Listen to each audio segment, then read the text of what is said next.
We are sitting down in the studio with our next guest, a German-born DJ and producer, possessing infectious energy from both a stage presence and a production level.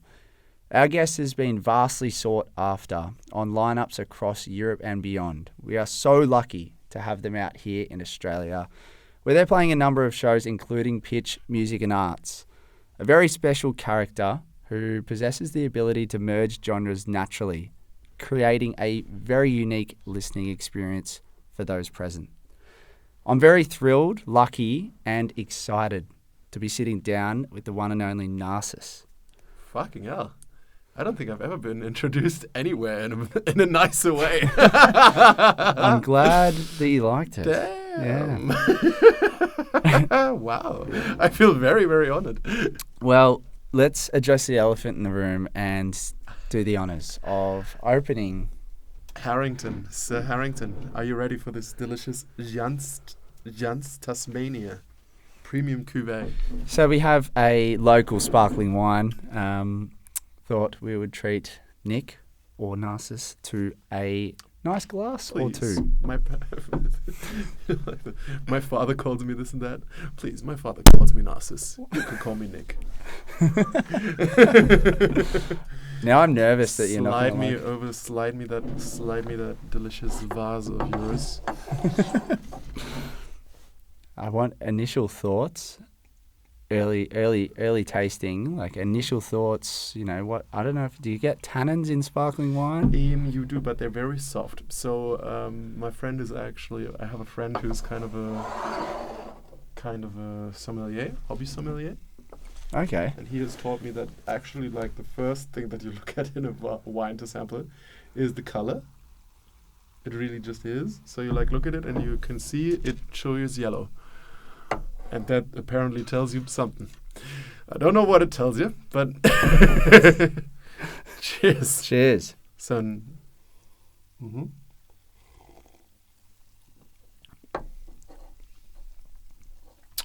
So my initial thoughts are, And that sure is a sparkling wine. You can be honest as well. No, this is good. I have nothing against this. This is good. I'm surprised this is Tasmanian. Wait, but isn't there actually like a huge place in Australia that's actually like known for its wine as well? Australia's got pretty good wine. Yeah. I forgot about that. We've got the Yarra Valley, we've got the Barossa Valley, we've got Tasmania. Shout out. Yeah, exactly. So there's a bit going on here. So you're in good hands. I mean, I knew that already. Well, I'm glad you like it. Now I can relax, you know? Like that was a big I'd say it's aggressively drinkable. Heavily drinkable. Which we love. That's always nice. Exactly. That's always nice. I'm not the pickiest when it comes to these things. I'm being perfectly honest. Dave, someone's got to be. Yeah. Anyway, how are you? How has your trip been so far? I'm good. I'm kind of living my best life out here, if I'm being perfectly honest.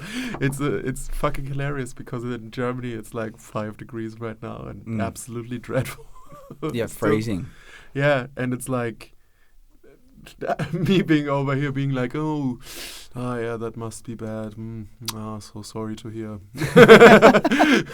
Well, and it's like I'm like riding with friends of mine who are like, yeah, you know, I'm just having a bit of like an introverted time, but those are good because it makes me like come to terms with myself and like, you know, all these kinds of things, which is probably good for like the prospect of 2024. And I'm like, yeah, sure. Gonna knock off to the beach because usually like this time of the year is like the worst time for me. But this is amazing. I'm enjoying this place so much. I'm glad to hear. It's I remember we were having a conversation probably a few weeks ago now, and you were speaking about last time you were out here. It wasn't hot. No, and it was the opposite. Yeah, quite the opposite. And now, I mean, today was what, 36 degrees. It was actually a bit too much today. Yeah, it was. The other days it was really, really nice, but today it was a bit too much. So kind of a vibe as well, but like Yeah, it was brutal. You got your wish. Yeah, I got my wish, but it's also like it goes even a bit more of a length, because I feel like the last time that I was here, which was like a year ago, kind of had like a Australia tour light experience. You know what I mean? Due to a couple of factors that were kind of like out of our hands a little bit. Yep. Got a bit of a taste test, and now you. A little bit of a taste test, and I also think it kind of was a blessing in disguise at the end, because it made me be able to like establish myself a little bit more here. For sure. And then like and then kind of have a fan base here already now that I'm coming back.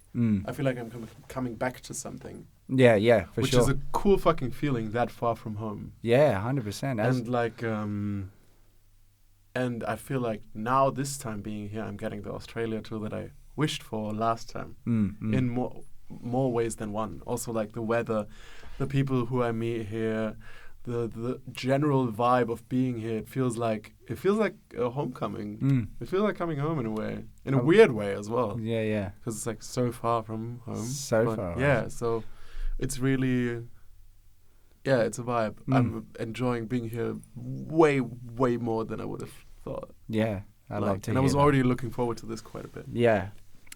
Speaking of your journey here, do you want to share with us and the listeners about your tactic that you've just recently learnt about beating jet lag? Oh, hell yeah. Shout out to Felix, aka Salute, for telling me this. So I have to confirm if this works every time. But this time I was actually able to skip the jet lag. So the technique was, you have to like arrive really early in the morning, like at like 4 or 5 a.m. Then go to sleep and sleep until like 10 or 11. So you're like in the rhythm. And then first thing you do is you wake up and you go running or like do some sort of workout.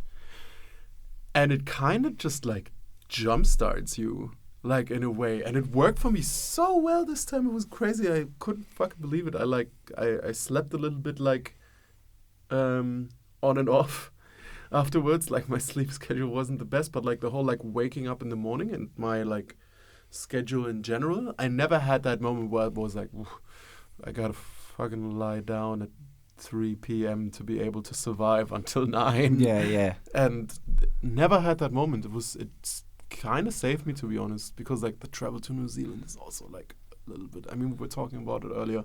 Yeah. Travel to New Zealand, even worse than to Australia. Yeah. And quite a bit worse, actually, which I wouldn't have thought. Like those extra 4 hours, they just grind you into a fine paste, don't they? Like, Jesus Christ. Fine paste. I haven't heard that before, but I like it. I'm going to start using that. Yeah. Thank you. No worries. So, as we were speaking about at dinner, way that we kind of, and I was thrilled to hear that you've actually listened to a few shows, but yeah, the way that we like to kind of, mate, I'm going to be real. I think I've listened to almost all of them. That's very kind of you. When you wrote me for the first time, I was like, all right, time to do my homework. And then I kind of just went in head first. Oh, well, there you go. It's a good podcast you've got going. Thank you. I'm flattered. We like to set the tone, establish where it all started for you from a musical perspective. I want you to take us right back to a young Nick and how Nick connected with music at a young age. How did that all start for you? Okay, there's layers to this actually, because there's like a few factors that like came together, I think, for this to like really kind of take hold in my brain. As the legend goes, it was actually already like my first thing that I said when I was a baby. Wow. It was that I want to be a rock star. No way. Yeah. While other kids wanted to be a firefighter or an astronaut, I wanted to be a rock star. Yeah. Which is wild. And I believe it. Like, there's photos of me, like, so, okay, maybe to turn it back, I come from a pretty musical household. Like, none of them, I think, my granddad was able to play the piano. The cembalo, actually, was an Italian piano. But and my other granddad was able to play the accordion. But that's kind of it as far as like making music Wow, so goes. both sides, like, Yeah, but that's kind of it, right? Mm. You have these musical families with other musicians where it's like, yeah, every family member can like sing, play the drums, play the guitar, and like also the pan flute. You know what I mean? It's Yeah. like these really like musical families. yeah. Wasn't that? But very, very dedicated to music from a listener's perspective. So my dad used to be a music journalist Wow. for Berlin like music magazine, and he was just like the biggest music nerd ever. Like massive record collection, massive CD collection, like hilariously large. And so I was definitely like from birth raised with music, and like lots of music, probably like in a way that I wouldn't even like perceive at some point.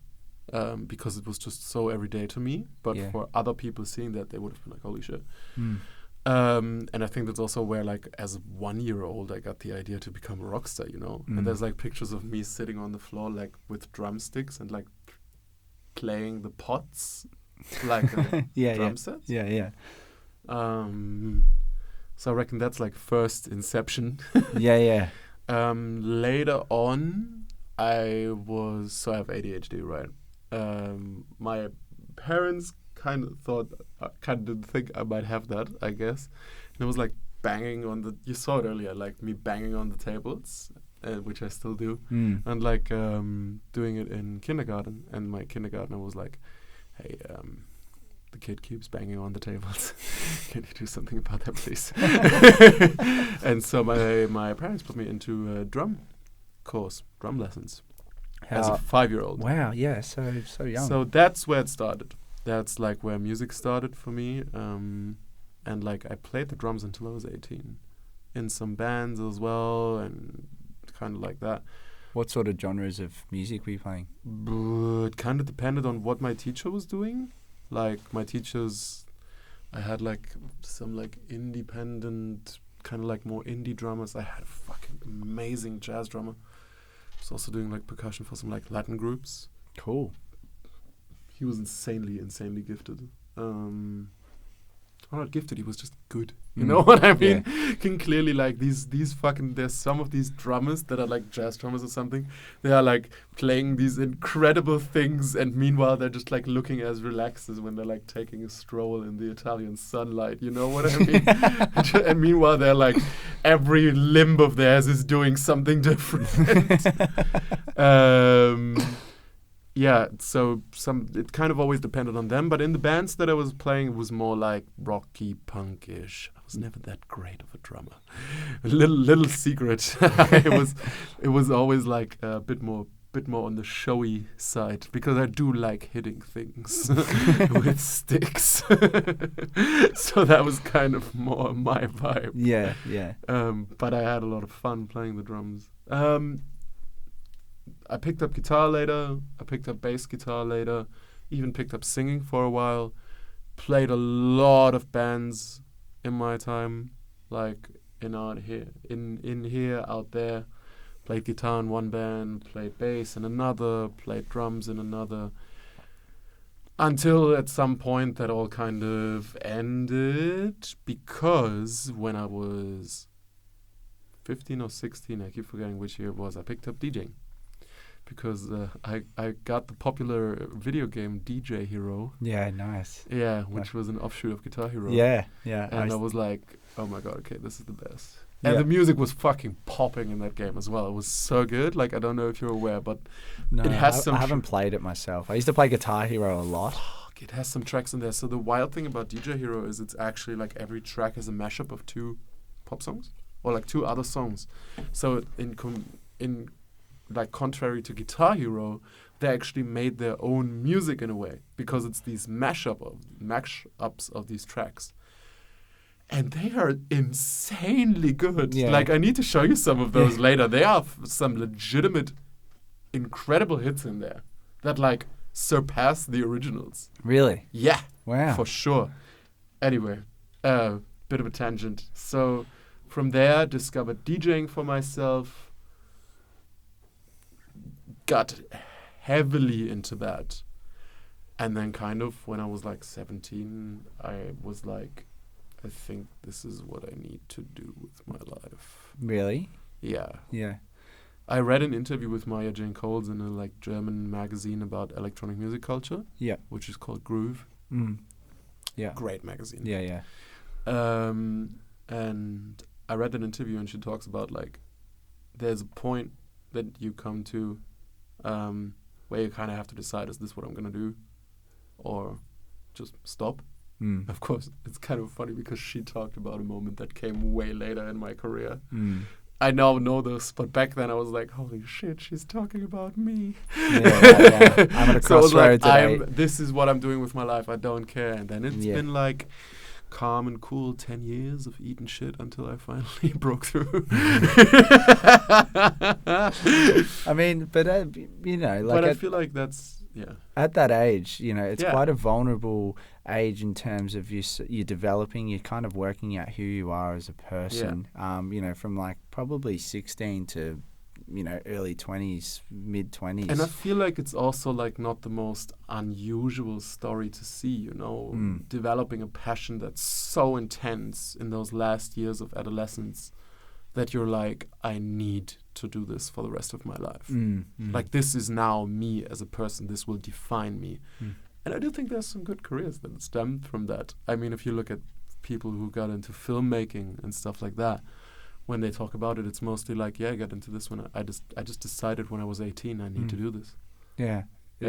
It's crazy. So I think there was like something to be said about like a calling that I had, I guess. It's a bit cringe nowadays to say like I had a calling to be a DJ, but you know what I mean? I know what you mean, for sure. Music is definitely like the red thread in my life. Like I've been doing music for ever since I can remember.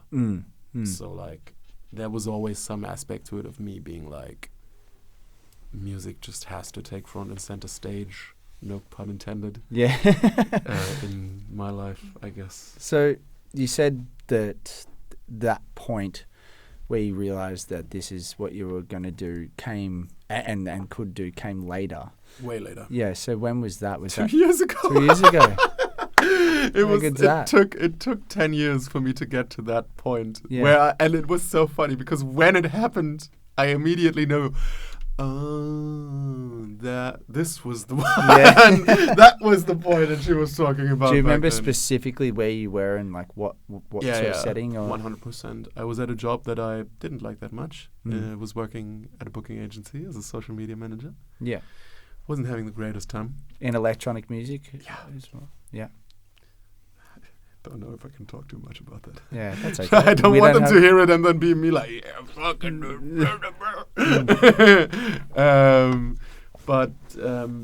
Yeah, and I remember there being a moment of like having beers after work with a colleague of mine. Shout out Luc if he hears this.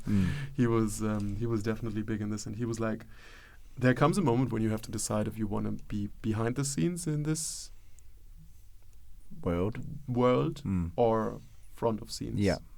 And the way that you are and the way that things are going right now, you are meant to be front of scenes. And I was like, but I've been trying that for 10 years and it hasn't worked. And he was like, well, time to try again. Yeah. Wow. And I was like, oh, all right. And I think 1 week later I quit my job. And when you quit your job, so that's obviously quite, you know, it's quite a, I don't know, daunting feeling. Where was your headspace there? Like, how are you feeling at that time?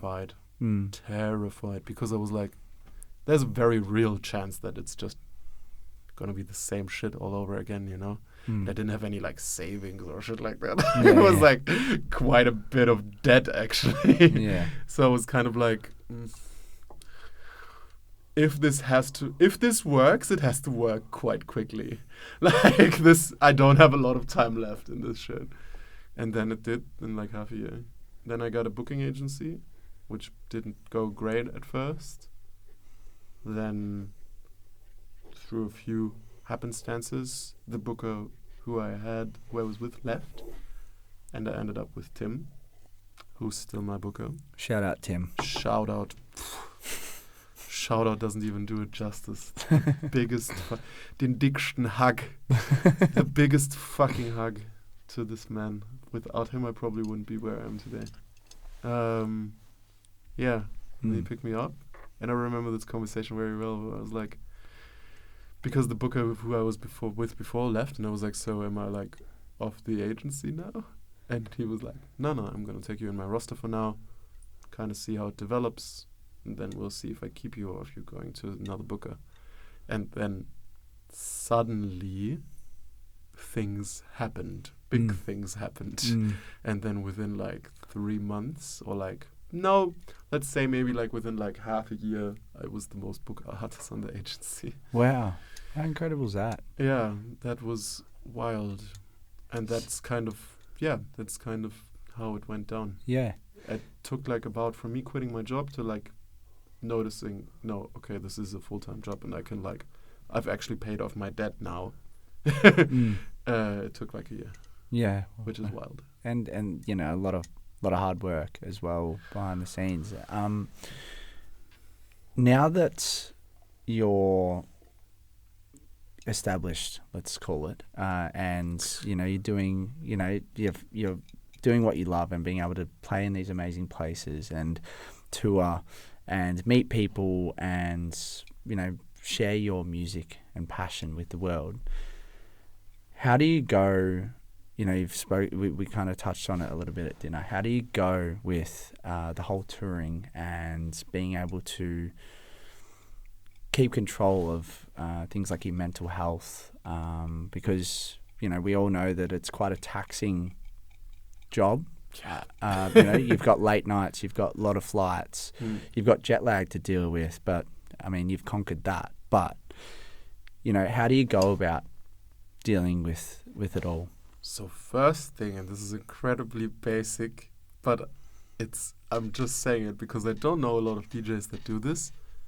I mean, therapy, man. Like, that's like, there's got to be some balance because also, like, I'm blessed enough to have, like, a partner who is also in the DJ scene, who understands who I can talk about these things with, and about the struggles of it.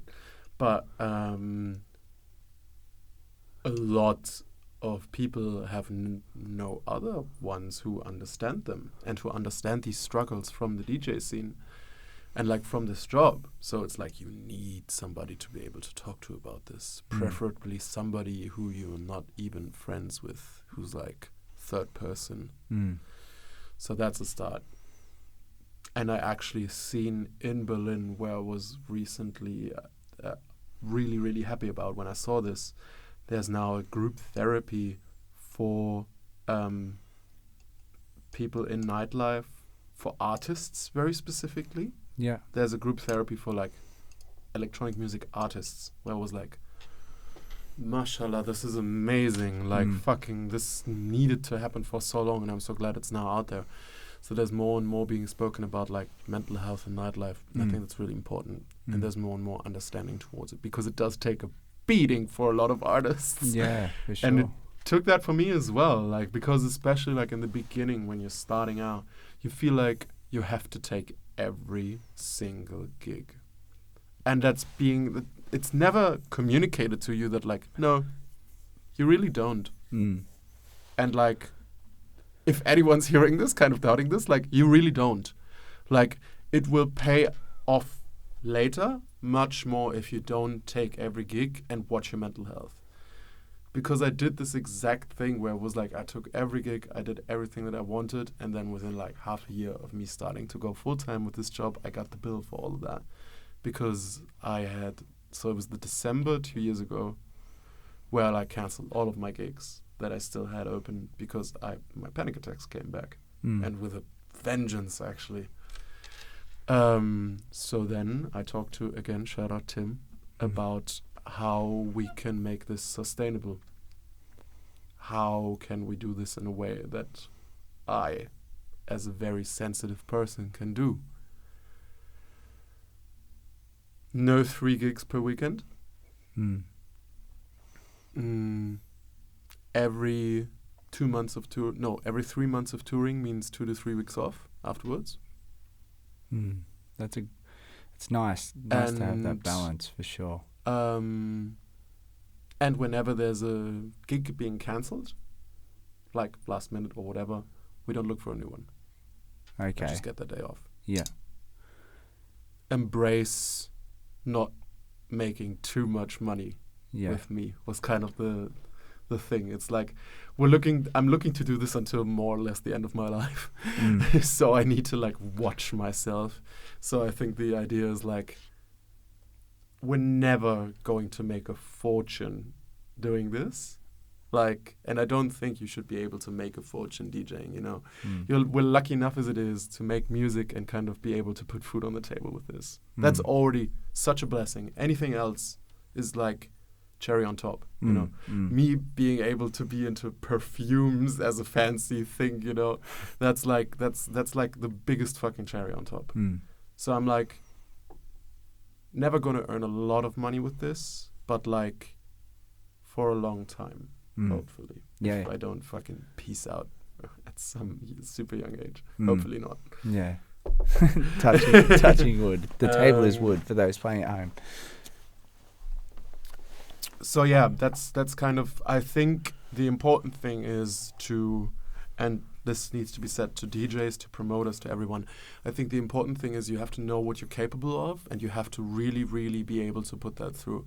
And I think, unfortunately, this is a bit of a call-out, but I think a lot of agents and bookers are kind of responsible for a lot of DJs not being in such a great place mentally. 100%. Because a lot of bookers are just like slam dunking their artist's schedule full to the brim and not even asking them, not even talking to them. There's not even a conversation being opened about this. And I'm kind of like, some of these like agencies are just like eating passionate people and shitting out broken ones. You know what I mean? Yeah, like, for sure.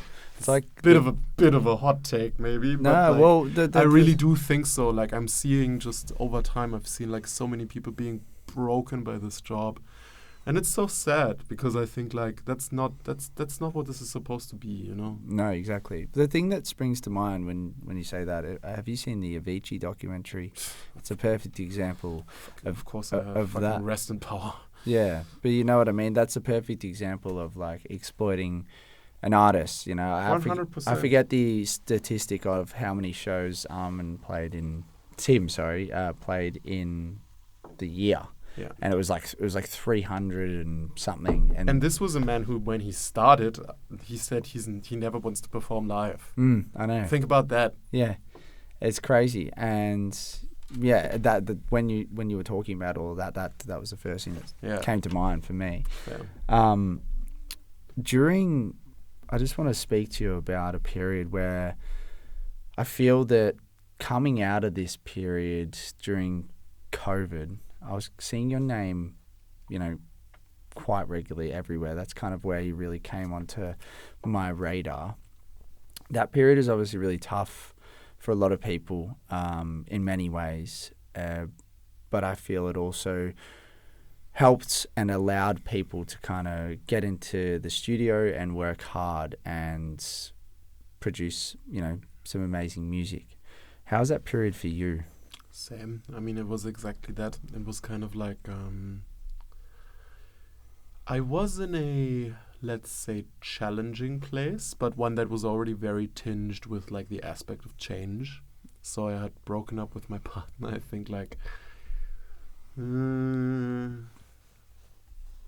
with my at the time partner, like I think like 5-6 months before lockdown started to happen in Germany.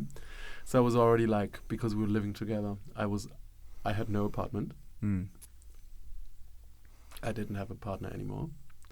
I was like, everything was like, the winds of change were happening, and then then COVID hit, and I was like, well, no winds of change, nothing's gonna happen. Yeah. But in the end, it was actually kind of like exactly what happened, because it was like, so because I didn't have an apartment, I moved in with a friend, Lucas. Shout out. Shout out, Lucas. And the entirety of those first like months of lockdown, I think it was like February to June, I lived with Lucas. And we had a very like we really had like a ritual. We'd get up in the morning, work out, then Lucas would cook us something, we'd eat, then I would make music. Until the evening, when Lucas would cook something again, then we'd meet on the balcony for a sundowner, which is where that track title is from. Nice. Which was like a Aperol Spritz on the balcony. Beautiful. That we would have while watching the sundown. And then we would kind of have vodka sodas and watch movies until we fall asleep. And that was the entirety of the lockdown. Did that for 3 months. I got so ripped during that time as well, actually.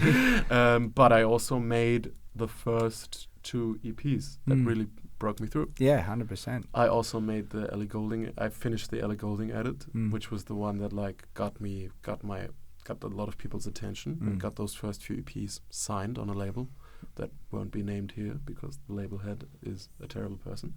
But yeah, so it was exactly that. It was a time where I very much came into the first sounds of Narciss. A good friend of mine, Faster Horses, has called that era the Narciss golden era. Yeah. Which I would, to be honest, kind of agree on. It was actually a very beautiful thing you said, because I said like I feel like the music that I'm producing right now is the best I've ever made. And I was like, I feel like it's kind of a Narciss golden era. And he was like, no. Back then, that was the Narciss golden era. This is the Nick golden era. Oh, nice. And I was like, fuck, that is so on point. Yeah. Yeah. So it was exactly that. It was like during that time, I feel like Narciss truly came to be what it would be for the next years to come. Special. It's nice to hear that journey. I mean, it's so many people had really different experiences through that period, and like very dependent on where you lived. Yeah. You know, we obviously had some pretty harsh lockdowns here, but also, you know, your situation, like a lot of, how are you going? So I'm skipping ahead a little bit, but how are you going with in terms of, you know, an income, given you're in the music industry? Like, it would have been really challenging at times on that front, was it? Remember what I talked about earlier about like going back into doing this full time with a lot of debt? Yeah. Yes. That's where it came from. Okay. Yeah. Okay. That makes sense. I didn't really have an income. I was just, and I didn't even apply for the like bonus that you get when you work in nightlife, because you could. Did they have a bonus? In like Germany, they would pay you a certain amount of money if you're like working creatively in the nightlife. But I didn't apply for that because you would have to eventually pay it back. Oh, really? So it's a loan? Kind of, more or less. Yeah. I don't think a lot of people paid it back because Germany kind of lost oversight over it. Okay. But yeah, basically. And then funnily enough, towards the second half of like COVID peak times, so I think like this was like this must have been like 2021, I was working at a vaccination center. Oh, really? Yeah. Wow. So the vaccination centers in Germany were an interesting thing because they would really prioritize people working in nightlife to get these jobs. Wow, that's great. Because they were like, well, they're the ones who are completely keelhauled, you know? Yeah. They're completely fucked. Yeah, because I remember there was, you'd be able to shed a lot more light on it, you know, protests and things that were happening around, was it Grease Mueller? Oh, yeah, right. Do you remember those? True. Yeah. What was all that about? That always smacked a little bit of like, hey, we need to. It was kind of like, it was like these classic protests that are like, open the clubs again, we need to be able to do this. And it was kind of like not at the point yet where it was safe enough. Yeah, okay. So those were, I was always kind of like, not the time, guys. Yeah, fair enough. But like, but the vaccination centers were an interesting beast. Because it was like, at some point, we were talking about Philip earlier. Yeah. I worked with him there, actually. Really? Yeah. Shout out, Philip. And there was a hilarious time where, like, any techno head that came into our vaccination center, which was at the old airport in Tegel, would would come in would be like fucking salivating over the lineup in that vaccination center, because it was like you would come in and like get in line, and then Philip Druber would tell you to get in that line where you would like queue to get into a booth where you fill out your paperwork with me. And then like you're getting passed along by the ushers in like the vaccination center, which would be Henning Bear. And then you would get like ushered into your vaccination booth by Henning Bear, and then get vaccinated by Parallax. You know what I mean? It's just fucking very, very funny. We are dropping needles of a different type. Yeah, today. Exactly. I love that. What a nice parallel.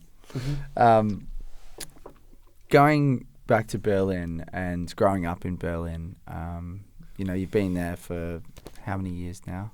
29 years. Never lived anywhere else, baby. Yeah. As if that's brag. It's such a non-brag. No, I reckon it's a brag. I've lived in Berlin my entire life, baby. I ain't seen no other city so far.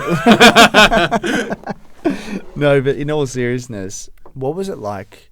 What is it like living and growing up in Berlin? Because, from particularly an Australian's point of view, and particularly here, we love and particularly people who are involved in the electronic music scene just look up to Berlin so much. Just in general, doesn't it necessarily have to be in terms of music, but what was it like growing up in Berlin? There's there's like layers to it, right? So I have very much a love-hate relationship with Berlin. I think as with any city you would live as long in as I've lived there, right? Like I always imagine you can't live 29 years anywhere without at some point being like, this is a shithole, but it's my shithole. You know what I mean? Yeah. But that being said, growing up there is so strange, because it's like I saw it change in front of my eyes 20 different times, I feel like. And I feel like it's a city that has changed so much from when I grew up there. Like it's unrecognizable now to the city that I grew up in. Wow. Like unrecognizable. It's like I live in a different city, like for real. In what way? So I always I always use the same analogy for this, and I'm going to use it again because it just works very well, but I don't think I've talked about this in the podcast yet. So I grew up in a pretty okay neighborhood, which is Schöneberg. I think I told you about it earlier. Yeah. But Schöneberg was fascinating because on the one hand you had like more of a like okay, nice-ish working class neighborhood, but then you also had like some neighborhoods that were absolutely fucking dangerous. Like dangerous. And one of those was called the Insel, which means the island, and you might know this. It's near Südkreuz. No, I haven't heard of it. Okay, so there's 2 train stations near there now that didn't used to exist. And when they didn't used to exist, this is when that place was actually really dangerous. Because if you went there for a reason. You wouldn't like, there were no people who was like passing through this place. You know what I mean? And so this place used to get like, it had an incredibly high crime rate. Berlin in general was hella unsafe and hella criminal as well. Like Kreuzberg, where I live now, which is like a nice little like Fitzroy-esque neighborhood, you know what I mean? Yeah. It did not used to be that. It was just dangerous. Like, it was legitimately like, don't go there at night. Like, just don't. You're going to get your shoes taken. And like, the Insel back then, it would I think there was like daily stabbings there or something. Really? Yeah. Wow. And like, so that's my divide with growing up there. I miss that Berlin so much, and I would give so much to see that Berlin again and just spend another day in there, because I miss it very dearly. I miss that vibe. And it's not even just like adrenaline junkie, I miss that danger. Not at all, because there is a vibe to Berlin that has been completely lost, and it's not coming back. Like, I think that image of a Berlin that's like this incredible cultural place, that Berlin is gone, baby. Like, it's gone and it's never coming back. We are dancing on a carcass of a city in a way. A beautiful carcass, but a carcass nonetheless.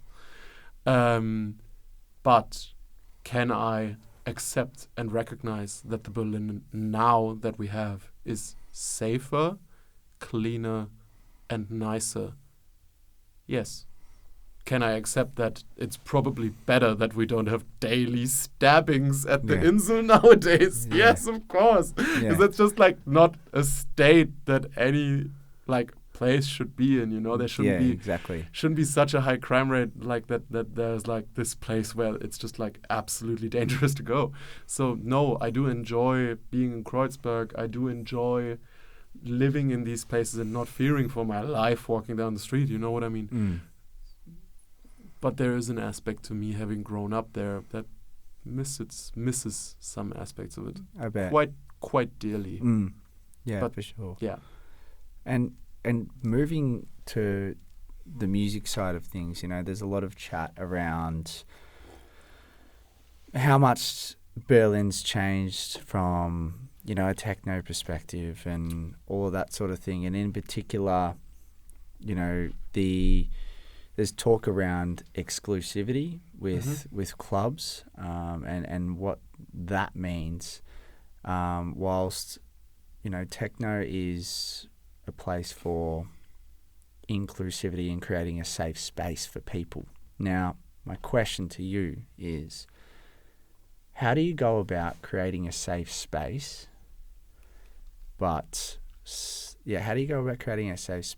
still being inclusive? Because obviously when you're creating a safe space, there's going to be people in certain parts of the world that are wanting to come into your party that you're probably going to have to say no to 100%. To try and keep it safe. So I think the first thing is like, and this is way more important than I initially gave it credit for,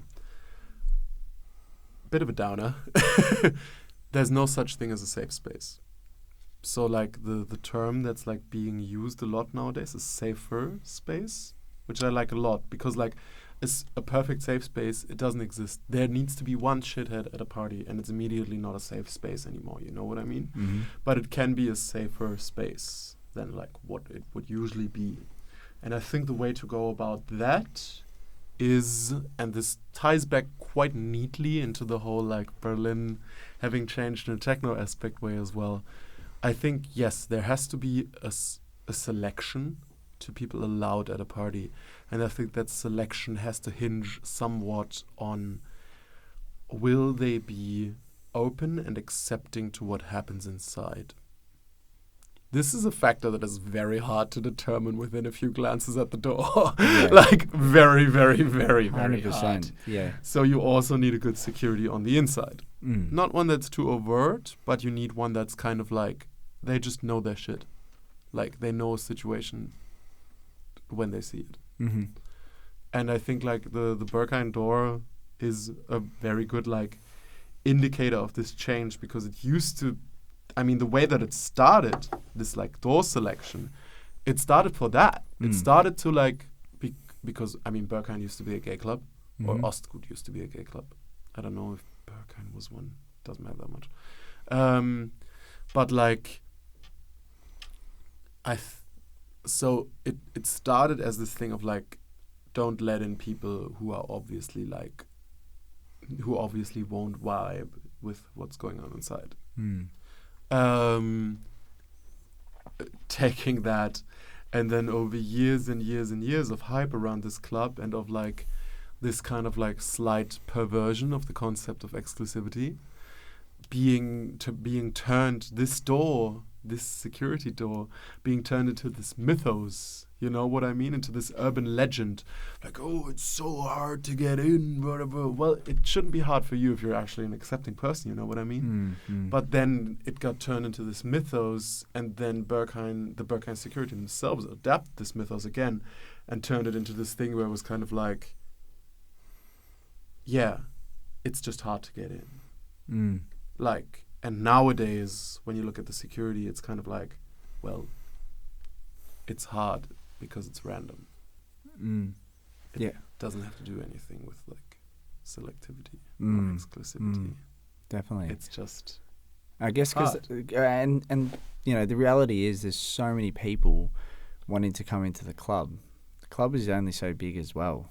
You know, like if you've got 100%, like you need to reject some people. Yeah. I fully see that.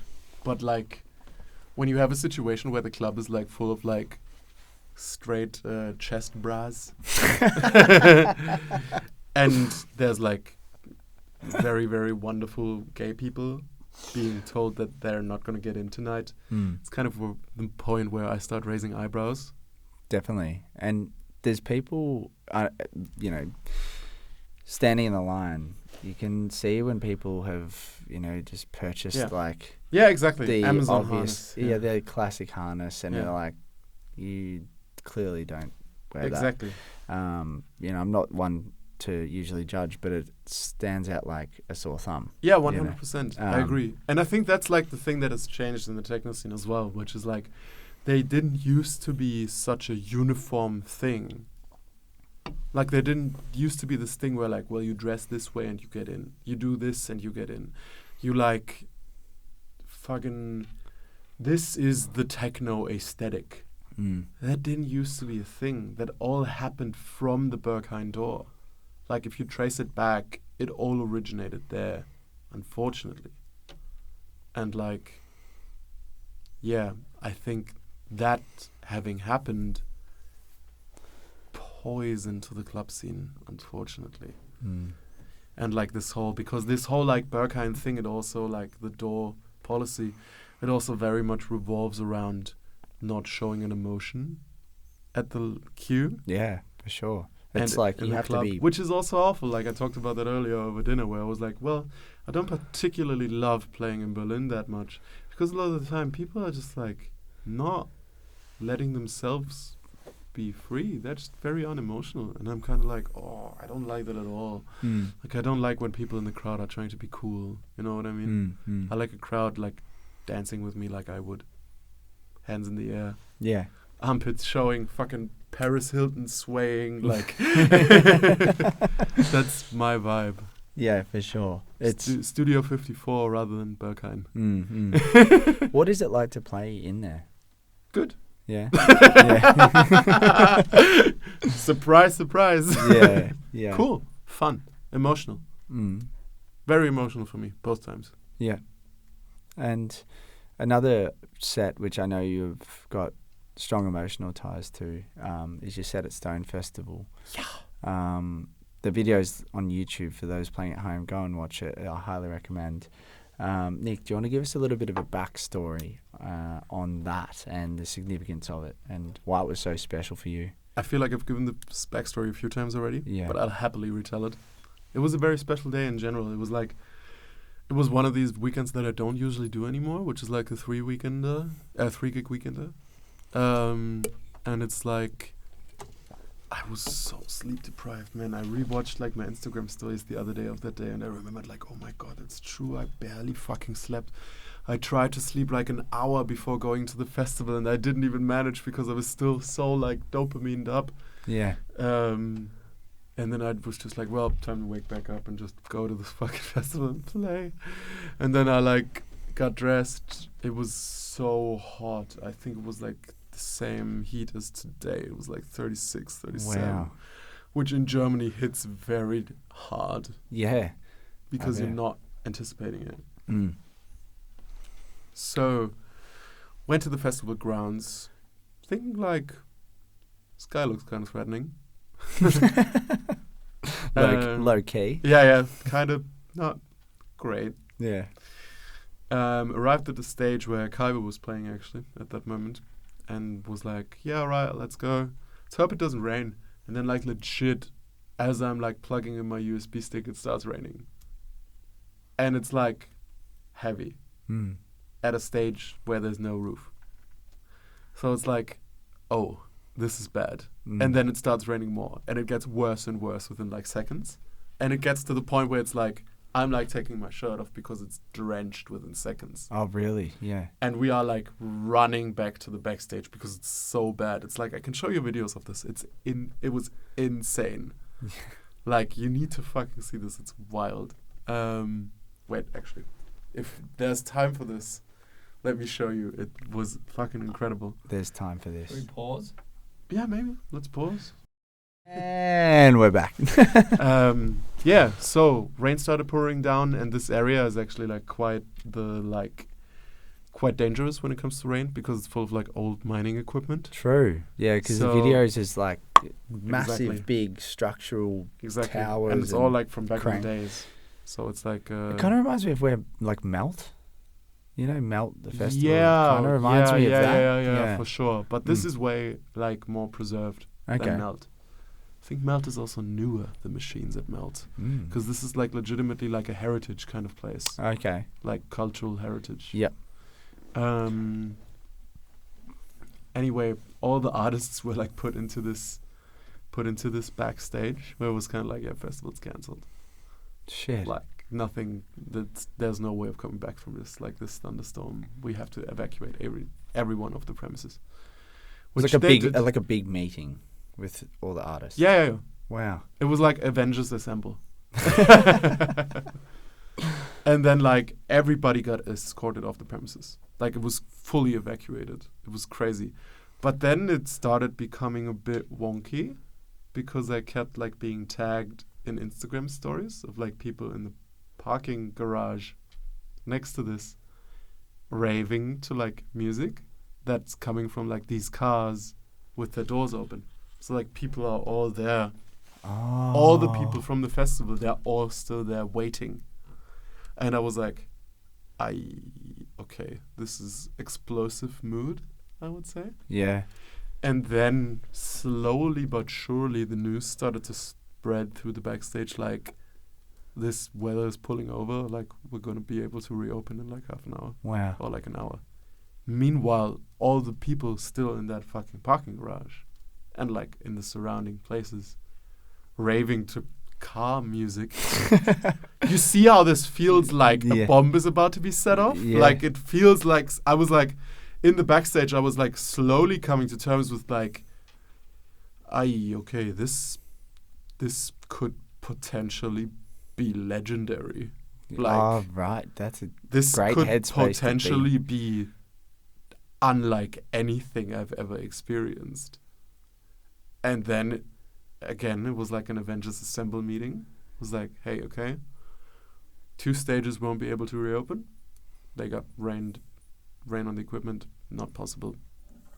Too drenched with water. But 2 stages will be able to reopen. Among those, the one that I was playing on. We shortened the playtimes, and then I was the person to reopen that stage. wow. And it was like, I remember like walking up to that and people like standing next to the stage being like, yeah, like cheering me on and being like, when are you reopening? And I was like, 20 minutes maybe. And then, yeah, I mean, you know the video from me like playing the first track and Yeah. people like running towards me like the fucking Walking Dead. It was fucking like unlike anything. It was legitimately like someone had like set off a bomb in the room. Like, And later in the set, I can't remember specifically what track you were playing, but I remember there was just like an outburst of emotion, and I saw you were just like, it was just like tears. oh, And you caught that. Yeah. Holy yeah, shit. Yeah. Not I- a lot of people caught that. Yeah, I and it was cried, just yeah. so nice. Like Yeah. and watching that, and I didn't know when I first watched it. This is Yeah. when a while ago. When I first watched it, I didn't understand any circumstance or anything like that.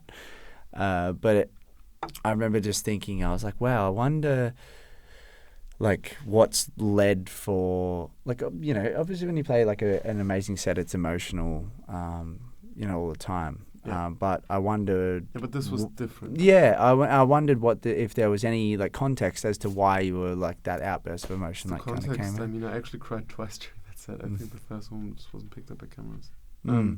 But so it was It's just. an unreplicatable moment. And For I think it will be like the best set I've ever had for quite a while, possibly, unless something huge happens. Pitch music and art. I was gonna say actually, because it's like I'm feeling some things about this one Yeah. that I'm like, the last time I felt some of these like I can only describe it as like a spidey sense. You know what I mean? Like tingles at the back of my spine. Yeah. I'm like, could be one of these. Yeah, that would be nice. But it's like, in a way, looking back on it now, it felt like a moment that had been 10 years in the making. I felt like I worked 10 years to have this moment, in a way. For sure.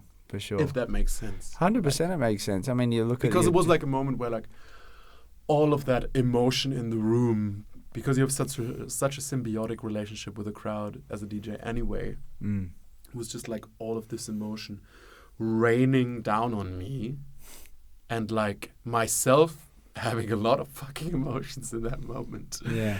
And thinking like, it was just overwhelming. It was just in a positive way. Yes. It was really, to me, like this moment of being like, I'm so overcome with emotion that it's just, I'm so glad this is the fucking parallel universe where I made it this far. Yeah. And I was just like, feels like I deserve this. Definitely. In a way. Definitely. But like, can't believe I made it here. Yeah. Like, I think that was very much that moment. 100%. Yeah. Is that where Make It Through comes from? No, Make It Through was way earlier. Yeah, true. You know, Make It Through was just a mental health anthem. Yeah. Yeah, it's great. It's no, it was as I said, like watching the set and watching the joy and emotion on your face. It was just like impossible not to smile, and kind of like you feel that with you watching the videos, and I can only imagine what it would have been like being in the crowd, especially, you know, you're in the listening to a car speaker, going into you're thinking your festival's over, you know, that's shattering. You'd be devastated. You're like, oh nah, but like all of a sudden, holy shit, like this is amazing. So heartwarming stuff, really. Yeah. I've been told good things from people in the crowd. Yeah. But it was also like so intense that when I exited the booth, like it wasn't really an exit. I mean, you've seen the video. It was just surrounded by people. Yeah. When I like went back from it and like went to the side and stood by the fence, and immediately like people came up to me and like take photos. And I don't get this ever, but I had legitimately like a bit of a,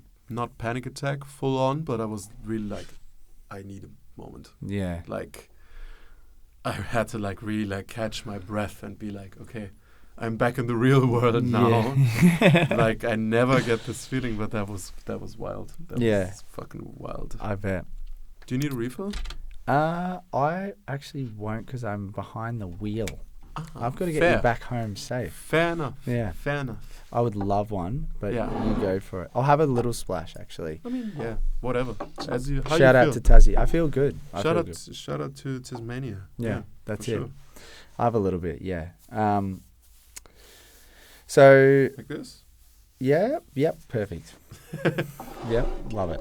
Thank you. So, a question that's come up and something that gets spoken about quite a lot is the term TikTok techno.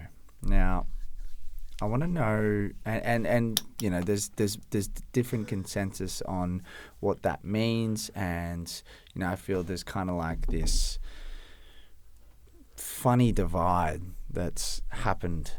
Now, I want to know where you sit with this in terms of, it's not necessarily saying if you're a DJ and you use TikTok or not. It's more so the consensus is from the people that are speaking out against it is saying that it's negative for the scene. Where do you sit with that?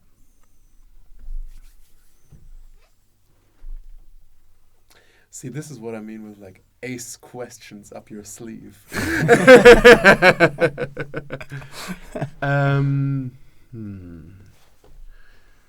Well done on like phrasing it as well, with at the end of like TikTok techno is not if you are a techno DJ and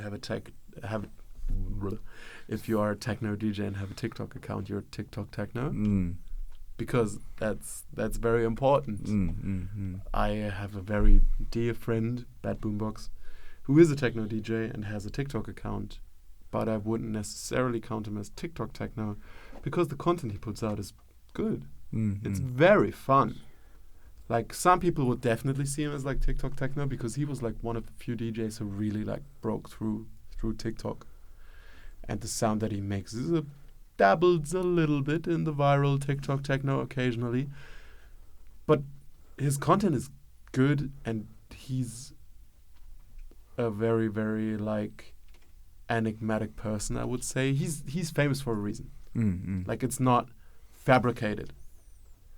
I think the thing about TikTok techno that like a lot of people are speaking about that say that it's bad for the techno scene is the parts that are aggressively fabricated, which is a lot. Like, talking to record labels, talking to like how they work nowadays. It's a lot of like TikTok influencing and a lot of like what I would call like TikTok influencing against the grain. Like, it's not organic. This wouldn't happen if you wouldn't like throw money at the problem. And I think that's where a lot of like TikTok influences for techno come from. It's like, this worked once, and then record labels or like labels in general saw, oh, this gets a lot of plays, this works. Let's give this person some money to do some promo for us. And I don't love that. Anything that's super aggressively fabricated, I don't love. You know what I mean? Yeah, for sure. For sure. But in general, when like you do something on whatever social media platform and it comes from the heart, who the fuck am I to judge it? You know what I mean?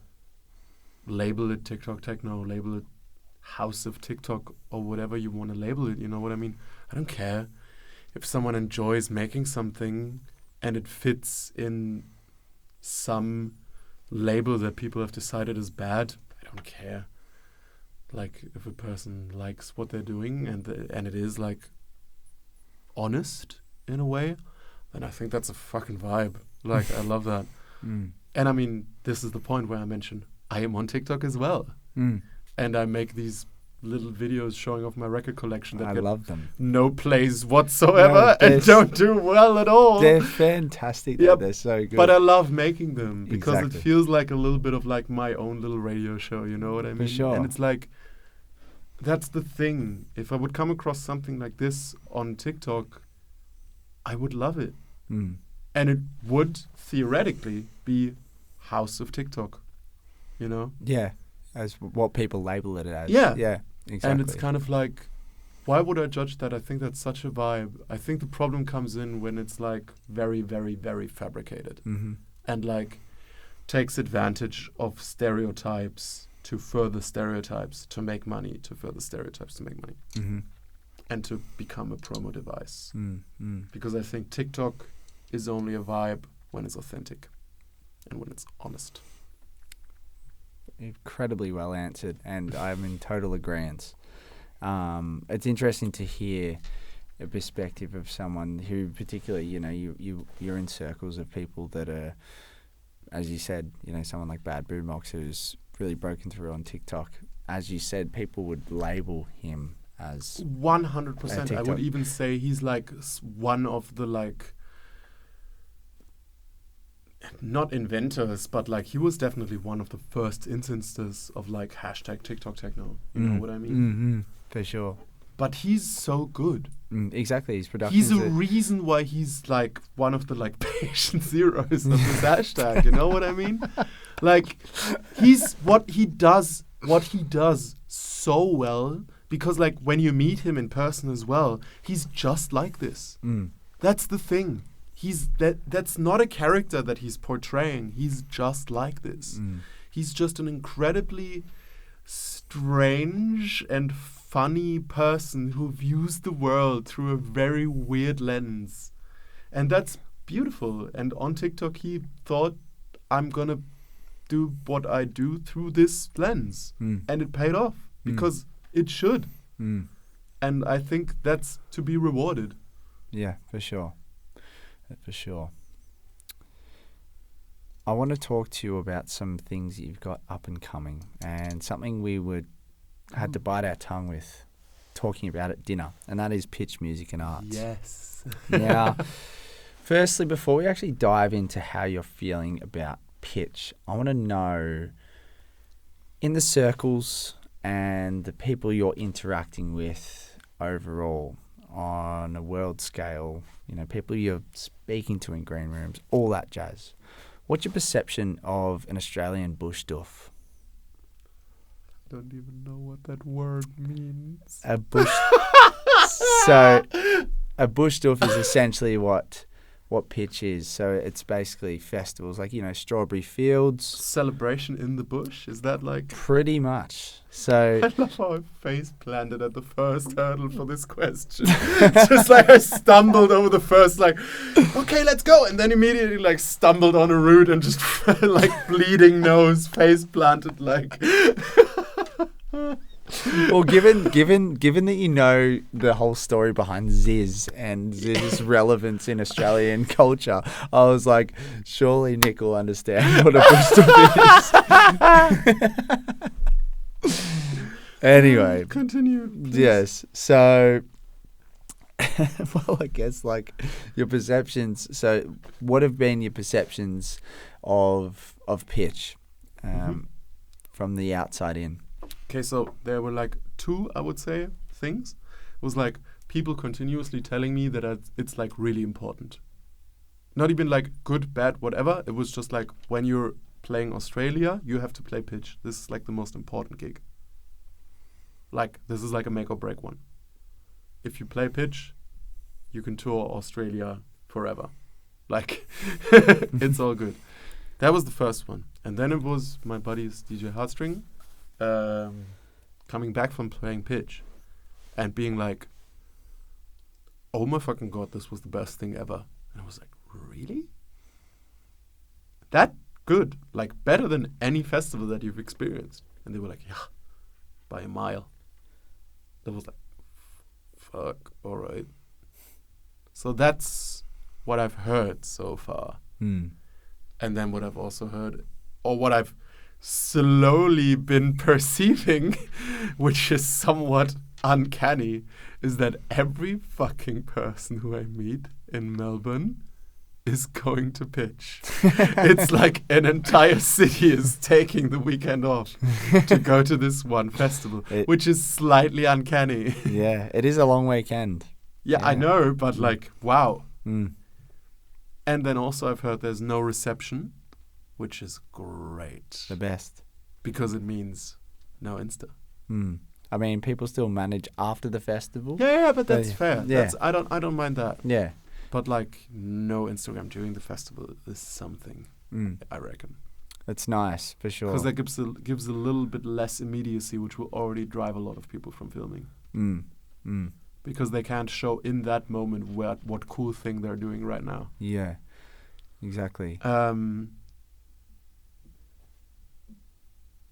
I have a sinking feeling, if it doesn't get cancelled due to forest fires, that this is going to be an incredibly special thing. Like I said, a little bit of a spidey sense, if you will. Yeah. A Narciss sense. A Narciss sense. That sounds a lot like Nazi. Let's not do that. Yeah, a little bit of a spidey sense. Because Gerd is playing as well. Gerd, as you would refer to him. Don't call me out publicly. Gerd Jansson, a.k.a. Gerd Jansen. He's playing on the main stage after me. And he's recently become a very close friend to me. So we're he's joining me during my set. I'm joining him during his set. Amazing. It's just all the surroundings of it. So many people telling me they're going to be there, all of that. It's see you at pitch has become the standard sign-off if I hang out with anyone here in Melbourne. And that's wild. I don't know. It feels like family gathering that's going to take place. I'm very curious about how it's going to be and if it's going to be cancelled due to forest fires. It won't be. The techno gods will look after us. Let's hope. They will. Now, before we get on to the last segment, I've just got a couple more questions for you. Now, First one quickfire is ones? first one is new music coming out this year. Yes. Do you have any? Yes. Yeah. So fucking much. Yes. actually. So I hear. Do you want specifics? I would like specifics, but I'm also conscious of you not wanting to reveal too much. But if you reveal however much you are willing to share So I with have. us. Is it March already? No. It is almost March. Is it March? No. No. I don't know. What is the date? 20. It's late Feb. I think it's like 20. Could it be 28th? Yeah, Is it? 28th of Is it? February. It's the last day of February. Ooh. Ooh. So, April. EP with Maluji. Nice. Sought after. House bangers. Mm-hmm. May. Hidden. Like, can't tell yet. Yes. After that, Sweeter Than Sugar's coming out. Finally. Nice. Finally. In between, possibly, I can't reveal this yet. Unfortunately, I would love to, but a remix is coming out that used to be just a silly little edit of a song that's very, very special, very, very dear to my heart, that I have played in the odd set, and I didn't even want to release it unofficially. And now it's not only coming out that way, it's coming out officially. Wow. It has been Exciting. picked up by a label and cleared, and I cannot believe this happened, but it is. That's coming out as well. And then after that, I mean, I'm working on an album right now. An album. Yeah. That's exciting. So let's see when that's done, I guess. Fantastic. Well, stay tuned for those, Yeah. everyone. Stay tuned for those. And some occasional club tunes coming out as well. Wow. Lots of new music then. Yeah, I'm kind of like planned out until the end of the year, I'd say. Like, there's so much shit coming out. Yeah, this year. 100%. It's fucking wild. So, a little birdie told me about a talent of yours. Obviously, there's many talents, but a specific talent that you have a knack of missing trains and flights pretty regularly. Is that true? I'm so angry right now. This birdie needs to fucking get their head kicked in. Yes, that is true. Apparently. Flights, not as much as trains. But yeah, I'm not known for being on time. Well, that was the riddle you gave me at dinner. Really? That was where you got that from? No, I got it from a source, but it makes sense now. You know, I can connect the dots. So it is.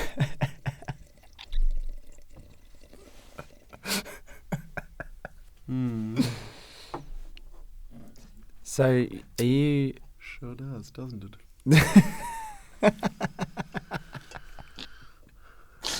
Whoever spilled the beans on this, I'm coming for you. My lips are sealed. Mm. I can't say. Mm. Anyway, let's just say my spider senses were just tingling, and I just assumed. Sure were. Yes, very much so. What's the question? Was this the question? That Confirm or deny? no comment. Okay. God damn it. So I'm happy to leave it at that. If you want to elaborate, you're more I'll than say welcome this to. much. I've never missed a gig due to me missing a mode of transportation. Well, that's great. I've always found ways, be it a later train and telling that the train didn't come. Solid tactic. I'll know. Or like- I'll know for next time you're late for dinner. You know, German trains, they're so unreliable. You know, Yeah, totally. Deutsche Bahn. Totally. Oh, annoying. So annoying. The worst. And like, or just like realizing, okay, this train actually pulls into another station in Berlin. If I take a cab to that one now, I make it before this train car arrives there. I can take the train from there. It's a great. This time. worked. Yeah, it would work. Yeah. Step on it. Yeah, that's the scoop. Hope you're happy. Yeah, I'm Piece of stoked. shit. I'm stoked. Yeah. Let's come to the segment that you might be familiar with. It's Ricky's Quickies. Oh, hell yeah. Yeah, so it's just quick fire questions. And we're going to start with this one. Produce or DJ for the rest of your life? DJ. Favorite gig you've played? Stone Techno. What is a record that doesn't leave your crate? Ignition Technician 1989. Nice. Actually, it's the LP Social Services, but 1989 is on there. If you could be on a cooking show with any celebrity, who would it be? Snoop Dogg. Actually, no. Snoop Dogg, maybe like 24-year-old Nick. Nowadays, I think it would be Sam Smith. Sam Smith? Yes. Nice. Or RuPaul. Or you. I'd cook with you. Thanks. What do you think we'd go for in cooking? Can't say. I know what I'd go for. Yeah. Shrimp pasta with chili peppers. Nice. Yeah. What actual pasta would you go for? Like a spaghetti? Tagliatelle. Nice. More sauce. More room for the sauce on the individual pastas. Tell the listeners your favorite taco. Well, that's incredibly easy. I just have to think of the name. Oh God, I'm having a blackout. It's the classic taco al pastor. They didn't have it where we were earlier. I didn't. Taco al pastor is a bit hard because it's like it comes from this thing called a trompo, which is like kind of like a doner, like a kebab thing actually, and they cut it down from there, and it's like marinated in delicious things, and then it gets served with pineapple. Yum. And yeah, taco al pastor. There you all go. the way. Best one. What would your last meal you eat on Earth be? Taco al pastor, sushi omakase, and as a dessert, a tiramisu. Weirdest YouTube rabbit hole? Oh, there's so many good ones. Oh no. You can have time to think, if you like. But it's quickies. How can I have time to think? That's not. I'm just giving you a pass on this one. Vine, old Vine compilations. I still love Vines. Yeah, me too. Do it for the Vine. Who is your celebrity crush? Actually, no, I take that back. Weirdest rabbit hole on YouTube. Of course, Ziz. What were we talking about earlier? Ziz, 100% Ziz. Chest bra. Chess, bruh, the muzzled. We're all gonna make it. Who is your celebrity crush?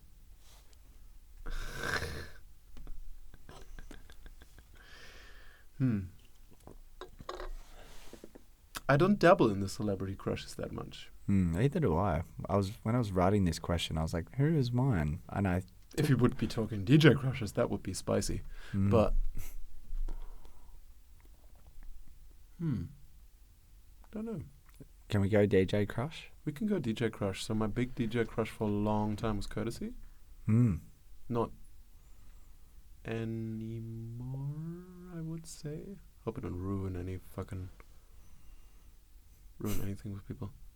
Doesn't have anything to do with her becoming a mom. It's just like life has changed. Times changed. Nowadays it's beep. No way. Yeah. You're kidding. Right? But you get it, right? I totally back it. Right in front of my eyes. Just been touring Australia. Okay, no, you know what? Nowadays, because she's going to get a kick out of this because I think she knows anyway. Nowadays, it's my good friend, DJ Frank from Wuppertal. Nice. Shout out, Frankie. Nice. If you were to be any animal, what would you be? I mean, bear. A bear? Yeah. Grizzly bear. Grizz, bruh. Yeah. Grizz, bro. No, I mean grizzly bear, but also I think there's a weird Animal Crossing, like the video game. There's a weird Animal Crossing, I feel like, between like a grizzly bear and an axolotl.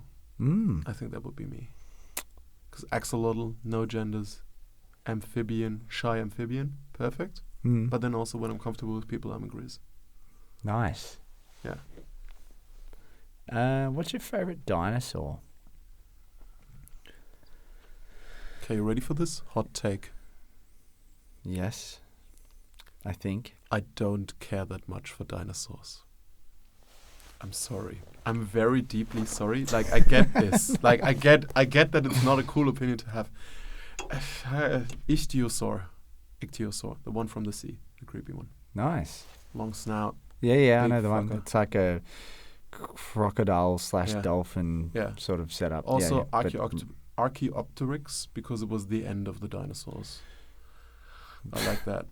I like that he was like the harbinger of the end.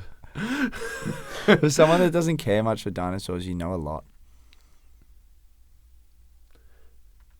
Begins sweating. Hey, you want to turn the aircon back on?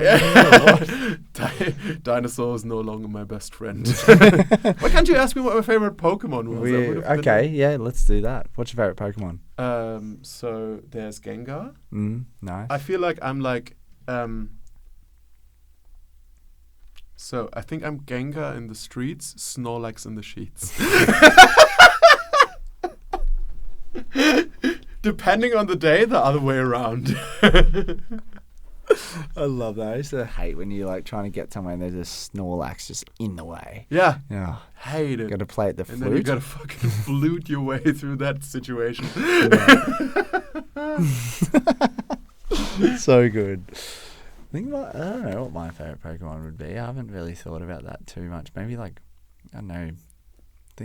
I just like the way Zapdos looks. Fair. Great design. Just what about really like a cool what looking. about that like electric evolution of Eevee? Jolteon. Jolteon? Yeah. Same kind of design. Eevee, what a vibe. Pokemon. Eevee, what a guy. What a Pokemon. Yeah. Anyway, I could probably dive down that rabbit hole, but I won't, because it is Ricky's Quickies, and you're stuck on a desert island. What are 3 things you'd take with you? Some water. Nice. iPod loaded with goodness. Which iPod? What generation? Nano. Nano? Yeah. Nice. Because it has like the brick on it as well, like the game, you know? Great Has game. like music quiz, the best music quiz ever. Yeah. Nice. Fucking yeah. Fully loaded I with used to have goodness. an electric blue iPod Nano with my name engraved on the back. It's just so sick. And I've still got, my sister still has her iPod Classic. Third item, I probably go plane to get off of the desert island. Solid. Solid. It's a fucking cop out, but Yeah, solid I cop was out. like, yeah, you know what? No, I mean, third item, let's go. Nintendo Switch, my man. Yeah, nice. Nintendo Switch or Steam Deck, either of the two. A Nintendo Switch. I can't say I've ever played one. My housemate has one. Yeah. Loves it. I couldn't do this job without one. There you go. It's like Sam Alfred is about to embark on a big tour and reckons he's taking his PS5. Wait, what? Yeah. Shout out, Sam. I'm calling you out. Shout out Sam. Why are you taking your PS5? Get a Steam Deck. That's what I've done. It's cheaper than a PS5. He's already got one, but he's just taking... Steam Deck. What's a Steam Deck? It's like a handheld console, but it's made by Steam, the people who sell video games. Right, so... It's like a handheld console that you can like a play. PSP? It's like a portable computer, Right. but like a portable gaming computer. Right. You can kind of play basically any like computer video game on it. Well, there you And go. it's And you as have portable as a Switch. I have one and I have a Switch as well. one? There you go. What game are you playing at the moment? Playing a lot of Helldivers 2. Not familiar. As you would. Unsurprisingly. Someone that didn't even know what a Steam Deck was. Yeah. Yeah. I'm playing Cyberpunk 2077. Nice. That's what my housemate's playing. That's really good nowadays. And I am playing some Void Stranger, which is annoying but well made. And on my Switch, I'm playing Mario Kart and fucking Slay the Spire. Nice.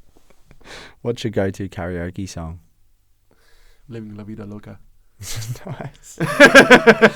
And you best believe I performed that track like I was about to say my last words. Yeah? Yeah.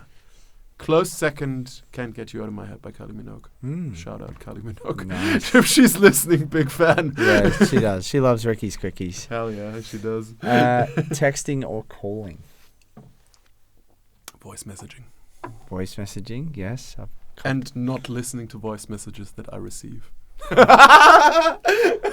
Noted. Sorry, folks. Noted. What genre at the moment do you feel is trending the most in dance music?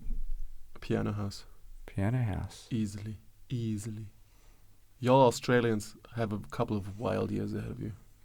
Okay. Because there's so much so many people making piano house from Australia.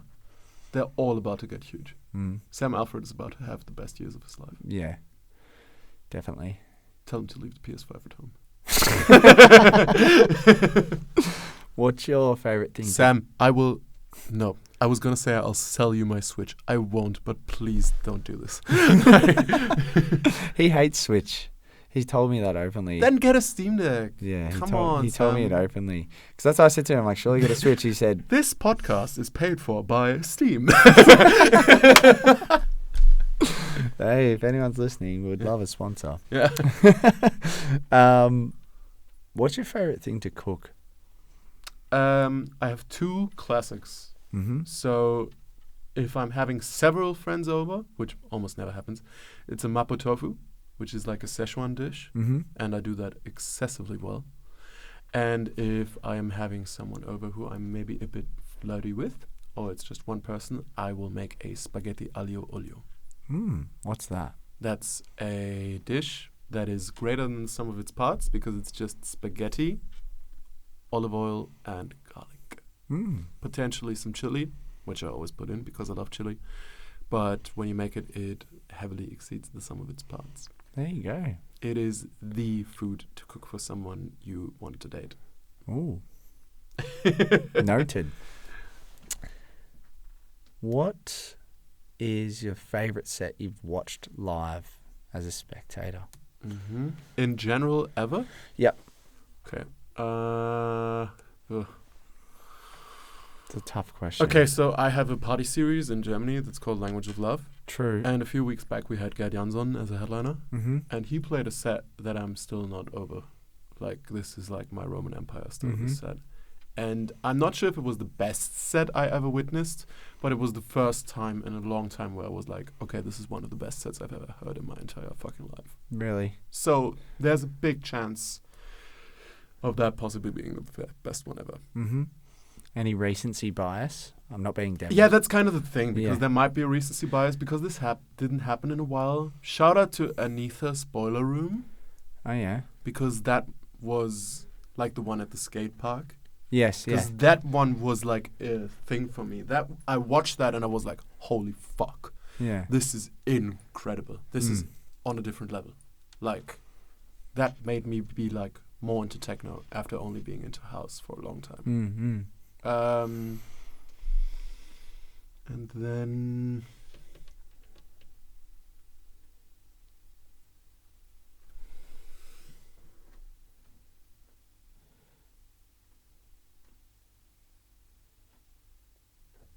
DJ sets only, right? No live sets? No, you can say live for sure. Courtesy live set at Berghain. Fucking incredible. Yeah, I bet. That would have been Fucking wild. incredible. That's a good one. What's your biggest fear? Heights. Nice one. Second person to say this on this podcast. I hate flying as well due to this. Really? Unfortunately, yes. How did you go on the massive commute over here? Nintendo Switch and Steam Deck. I'm not kidding. Like, I just need distractions. Then Yeah. it's fine. Yeah. But if I don't have distractions, I will like fucking run. Yeah. So, continuing on, Mm-hmm. do you have a vinyl horror story for us? There's a fly there.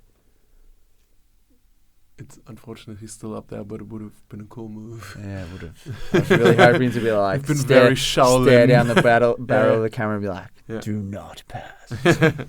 Kalima. Vinyl horror story. Yes. That's such a broad question.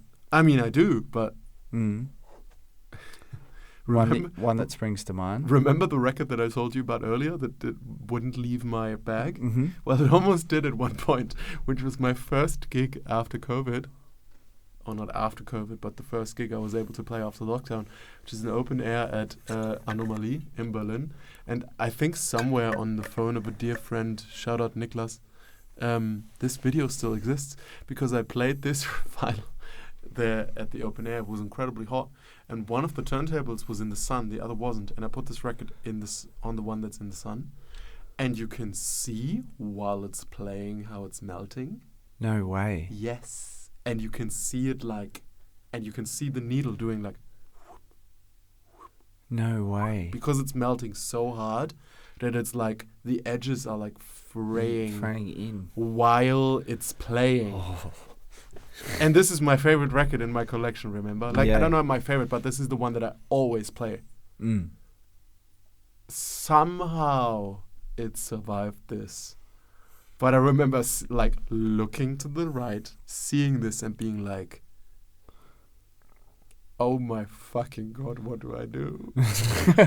Jesus Was Christ. it in like on Yeah, it was playing? currently playing while this was happening. Yeah. And did any audio? No. No. And I don't know how that's possible. Yeah, either. Maybe I was drunk and I didn't hear it. I don't know. Yeah. But I feel like it was fine. And What- then I like mixed out really quickly, of course. Oh my God. But I and mean, then so is that exact copy of that record still? Yes. Yeah. I like after the gig, what I did was I took it off the thing, put it back into its sleeve, took all the vinyls from my bag out and put it on top of it Oh, nice. to flatten it. You Yeah. know what I mean? Yeah. Somehow that shit worked. And it flattened it out. It Yeah. actually. And I Wow. still play it.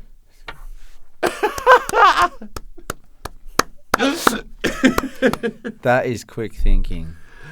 Fucking vinyl That's horror a stories. that's a vinyl horror story. Yeah, right. That's a bad one. Yeah. I mean, the it's a little less horror-y because nothing bad actually happened. There's plenty where something bad did happen. I would maybe say it's a vinyl thriller. Yeah. Yeah. It's more of a vinyl roller coaster. I like it. Do you have a nickname? Yeah, Nick.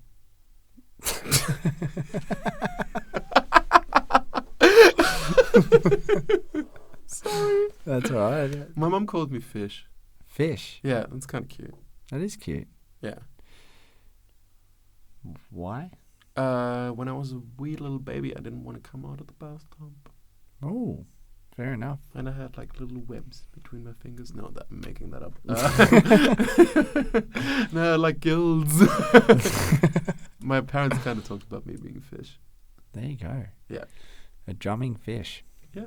Mm. There's a great Disney movie there. Yes. Or like Pixar. We'll talk off air. Yeah.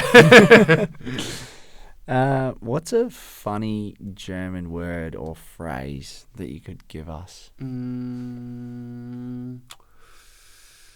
just like anything random?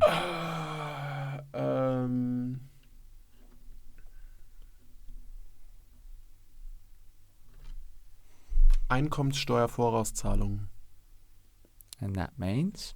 It's like the preamble you pay for taxes before you pay your actual taxes. But it's just so long. Isn't that funny? I don't know, man. It's perfectly. It's perfect though, because like, how is that so long for such a straightforward Yeah. thing. Yeah.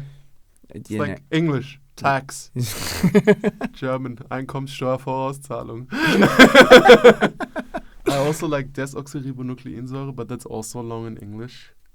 Oh, and what's that? It's just DNA in German. And in English, it's desoxyribonucleic acid. There you go. DNA. Mm. So that's kind of boring. Funny, like cool German words. I What's think it's funny that horny is geil. That's kind of funny because it sounds like Kyle. Guile. Yeah, geil. Guile. And that's Guile. horny It's horny, but it's also cool. in German. So it means Yeah. two things. Yeah. I reckon that could...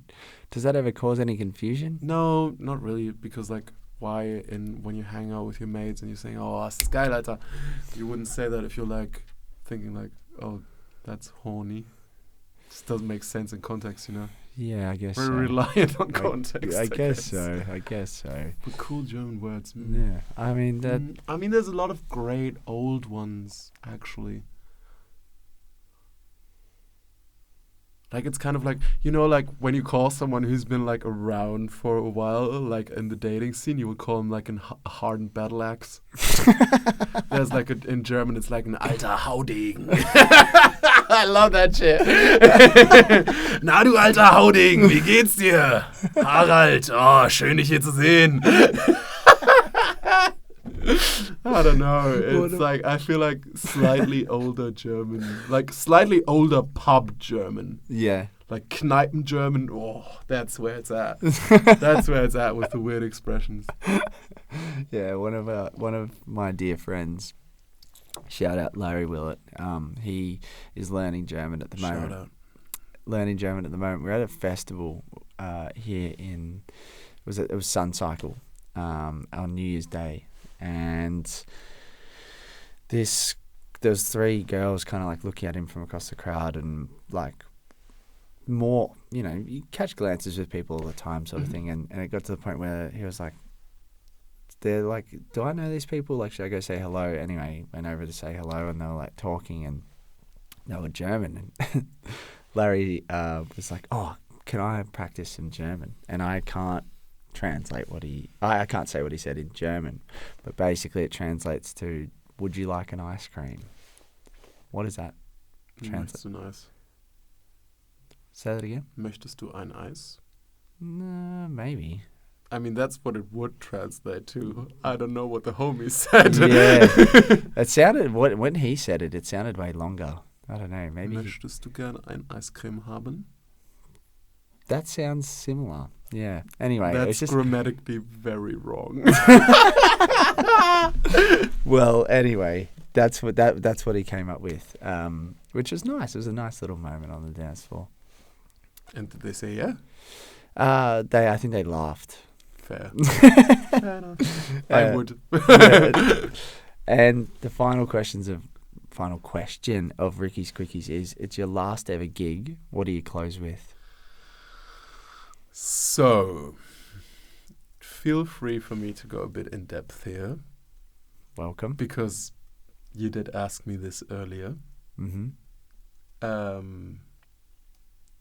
It's DJ Mehdi Signature, the Thomas Bangalter remix.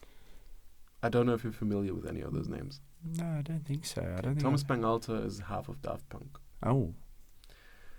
And DJ Mehdi, rest in power, was a DJ from the Ed Banger crew who unfortunately passed away just as his career was about to take off. And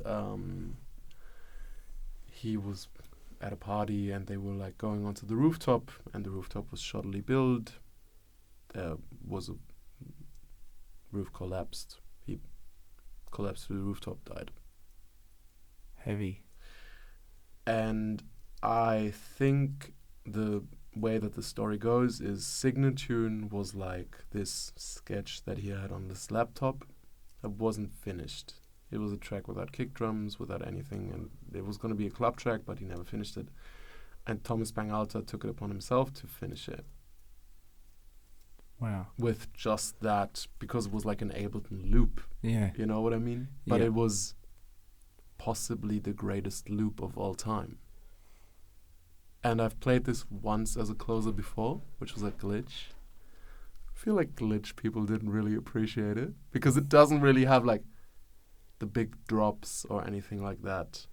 But I feel like this track, more than any other, and I think I wrote you earlier, like, it was always going to be this one, if I'm being honest. Because it was always going to be this one. Because no other track sounds like the track that would play during the credits of your life as much as this one, in my opinion. We're going to listen to it after this. Like, I'm going to force feed it to you. We're going to play it in the car. Yeah. I love it. I don't think electronic music has ever since reached such mythic heights. There's great tracks, and there's tracks that are just made in a way that you're not able to replicate. And I think this track is that. It sounds like the last moment of a career, of a life, of whatever. Beautiful. Of a set, whatever it may be. Yeah. So yeah, it's DJ Medi's signature tune, Thomas Bangalter remix. Beautiful. That's nice. I can't wait to listen to it. Yeah. I probably hyped it up a little bit too No, much. not at all. Not at all. Not at all. Especially knowing the backstory behind it, because, you know, that adds so many layers to it. It makes me fucking emotional to hear it. I always cry a little bit when I hear it, because it's also like, there's on YouTube, when you go to the music video of this track, there's this one guy that goes to this video on YouTube every year, and every year he writes how many years he's been leaving a comment under this video. Oh, really? And it's like, year 12, we miss you. Yeah, right. We still miss you. Something, and then in quotations, always the same phrase, which is, I hope the flags in Paris fly high today. Wow, yeah. Heavy. Goosebumps. Yeah. And it's like, yeah, whenever I think of that track, I think of that guy as well. And I think of what that track means to me. And I think of how it's possibly the best electronic music track ever. I don't know. It's big words. But I do love it very dearly. I'm happy for you to throw around that phrase. Yeah. When something that's beautiful. That wraps up everything in terms of the chat, Nick. It was so nice to sit down with you, and thanks, Harry. That was wonderful. It was very special. Something we actually forgot to touch on at the start of the chat was how we met, and we actually were hoping to tee up this interview last time you were here in Australia. But someone forgot to check their emails until a little bit later. But I think that's worked out. It wasn't Harry. Spoiler.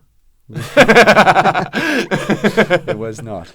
But thank you for donating your time and coming on. Thanks. It was very special. It was my pleasure. Thank you. And all the best with the rest of your tour and Pitch Music and Arts. Thank you. I'll see you at Pitch. Let's see if my predictions were correct. Or if it'll get cancelled. No, just kidding. It will not. Or if it'll be just a perfectly normal festival, which I think chances are very slim for. Is that because you're playing and you're going to make it completely something that no one's ever seen before? No, I think that's just because it's going to be very special. Bye, boys. 100%. Big love, my friend. Thank you. To you.